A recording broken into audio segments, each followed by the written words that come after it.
नमस्कार। जब जन आकांक्षाएं तुतली जाती हैं तो जन मारा का आकाश होगा।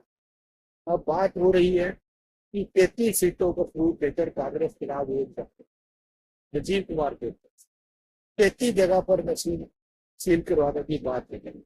चर्चे हो रहे हैं हरियाणा में आखिर कितनी बेईमानी आपको दाल में नमक बराबर या नमक की ही दाल बराबर। दाल में कुछ काला था या पूरी दाल भी काली। इस हताशा और निराशा के दौर में आज आपको एक कैसा बताना जाएगा जिससे आपके होश उठे। जरा गौर से सुनिएगा।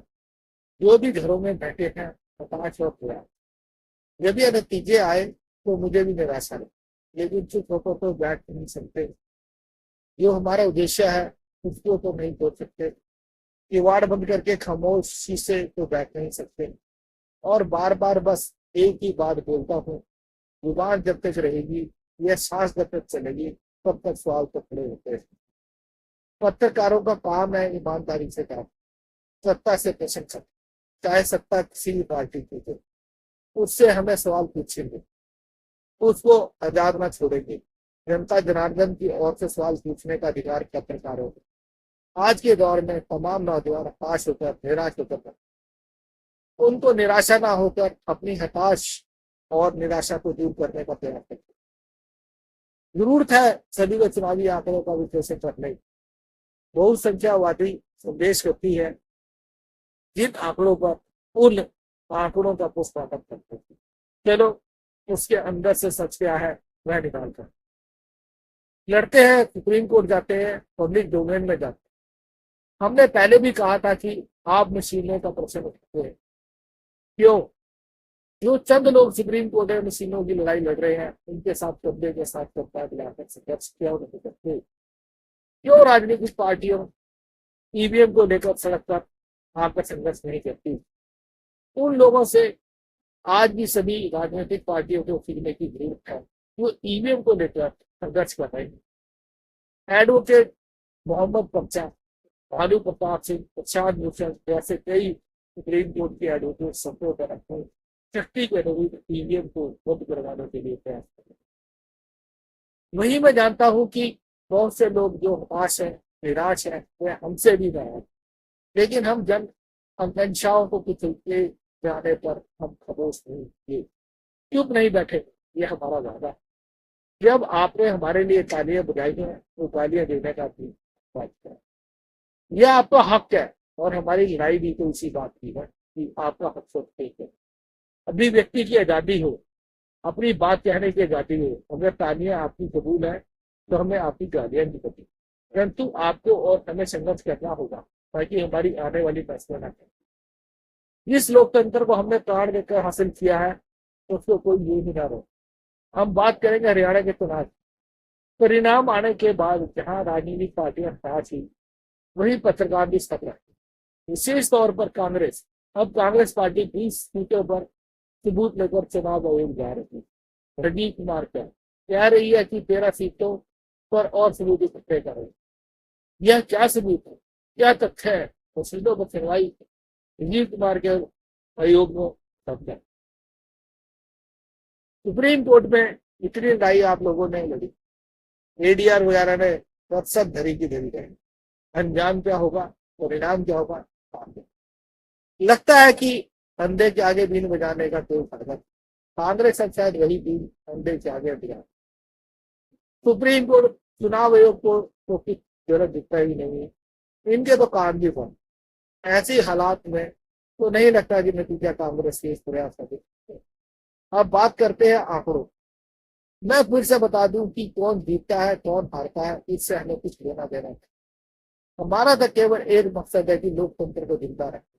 लोकतंत्र का रहना ही देश की एकता के लिए जरूरी है। देश के जो जनमानस है उनको आजादी से जीने का हक देना है, बोलने का हक देना है, यही जरूरी। और यह लोकतंत्र के खिलाफ नहीं है। लोकतंत्र को बचाने के लिए लड़ना जरूरी है। जीतता कौन है हारता कौन है यह कोई विषय नहीं। लोकतंत्र को बचाने के लिए हमारे संविधान ने एक रेफरी लगाया। वह रेफरी बताएगा कि कौन गलती करे और वह निष्पक्ष होकर मैच होगा। मैच में जो टीम अच्छा खेलेगी वही जीतनी चाहिए, यही रेफरी का दायित्व। लेकिन जब रेफरी ही बेईमान होगा तो कैसे खेल निष्पक्ष? चुनाव की प्रतिष्ठा जनता से कम हो रही है। आपका वोट डालने का समय 5 बजे तक का है। पहले 7 बजे तक चुनाव आयोग आंकड़े बता देता था, लेकिन अब 11 बजे आंकड़े बताते हैं, कई बार वह भी नहीं। अगर चुनाव आयोग चाहे तो जो हल्का है, जो विधानसभा है या जो क्षेत्र है, उसका आंकड़ा आसानी से 90 ही तो विधानसभा है। आपने तो 90 विधानसभाओं का केवल टोटल बताना है, केवल मशीनों का जोड़ करना है, कोई पार्टी वाइज या उम्मीदवार का अकेले अकेले का डाटा तो बताना नहीं है, टोटल बताना है। टोटल तो जब मशीन बंद होती है तो टोटल मशीन पर आ जाता है। प्रश्न उठता है कि चुनाव आयोग आपको क्यों बता नहीं है? जानते हो इन्होंने खेल क्या किया हुआ? जो ये बता नहीं रहे हैं, ये इसलिए नहीं बता रहे हैं कि इनको हेरा फेरी करनी है। अगर हेरा फेरी नहीं करनी होती तो क्यों नहीं आपको आंकड़े बताते? चलिए हम आपको बताते हैं कि इन्होंने क्या किया। राजीव कुमार मुख्य चुनाव आयुक्त थे और एक CEO chief election commission of Haryana. अगर आप दोनों की वेबसाइट देखेंगे तब आपको मालूम चलेगा कि बाल में क्या काल। आप देखेंगे कि जब 5 तारीख को मत डाले, सब जानते हैं कि 7 बजे जो उन्होंने आंकड़ा डाला वह 61.19%, मतलब 61.19% वोटिंग हुई है। इसके बाद सूत्रों से मालूम चला कि 11 बजे चुनाव आयोग ने जो आंकड़ा डाला था वह 61.6% हो गया। रात को 11 बजे आपको बता दे कि यह सूत्रों के हवाले से है, यह तो कहना मुश्किल है कितना सच्चा कितना झूठा है। यह तो किसी का है ना जाने जो मैंने आपको बताया। अब जानिए खेल कैसे हुआ।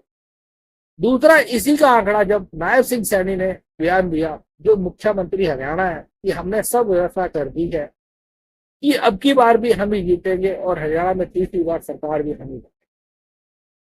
उसके लगभग आधे घंटे बाद 8:46 पर चुनाव आयोग दिखाता है कि वोटिंग प्रतिशत तो 67.9% हो गया। मतलब खेल आप समझ ही गए होंगे। अब 6.7% वोट बढ़ा दिया है।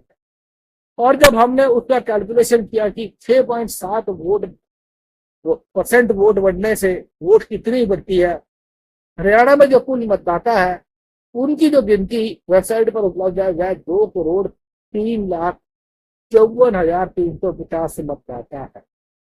अगर हम 61.2 से हिसाब लगाएं तो यह आंकड़ा बनता है 1,24,45,674। अगर इसको जब यह बोलते हैं कि 63.9% हो गया, जो रात 11 बजे का आंकड़ा है वह बनता है 1,25,29,280। अब जो चुनाव आयोग ने जो बोला, फाइनल 7 तारीख को नायब सिंह सैनी के बयान के बाद व्यवस्था कर ली गई है, सब कुछ सेट कर लिया गया है, सारे तंत्र हमारे हाथ में है। अब वोटिंग प्रतिशत बढ़ा दिया। अब नए आंकड़े से कुल वोट हुए 1,36,20,604। अगर हम बात करें मिलियन में तो 13.8 मिलियन, 12.4 से 1.4 मिलियन इन्होंने बढ़ा। अगर हम दोनों में अंतर देखें, जो नायब सिंह सैनी के बयान से पहले और बाद में, तो 13,74,974 वोटें बढ़े। हमें जो रात 11 बजे का आंकड़ा बताया जा रहा है उसके अनुसार तो बढ़ी हुई वोट 13 लाख बनती है, मतलब 13 लाख वोट बढ़ा दी गई 90 सीटों को, जो हमारी घटना है। उसमें जो प्रति सीट वोट बढ़ाई गई वह 15,270 है, यानी कि प्रति सीट पर 15,000 वोट बढ़ाई गई। अब बात करते हैं कि कितनी सीटों पर भाजपा 15,270 वोटों से कम मार्जिन से जीती है। वह 50 सीटें हैं। कई सीटें तो केवल 1,000 से लेकर 2,000 के मार्जिन से जीती है। अब इन्होंने क्या किया, जो रात को आंकड़े बताए हैं उसमें भी जुगल है। इन्होंने टोटल मत नहीं बताए बल्कि वोट प्रतिशत जिला के अनुसार बताया।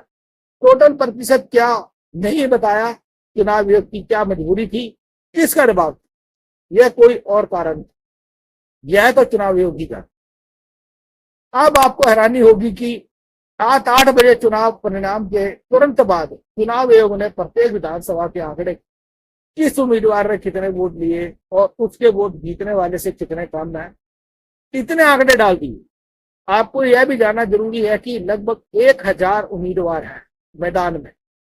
1000 उम्मीदवारों को इतने आंकड़े तो डाल सकता है चुनाव आयोग 8 बजे तक, लेकिन 90 विधानसभाओं के केवल एक एक आंकड़े को तो मशीनों के जोड़ को नहीं डाल सकता।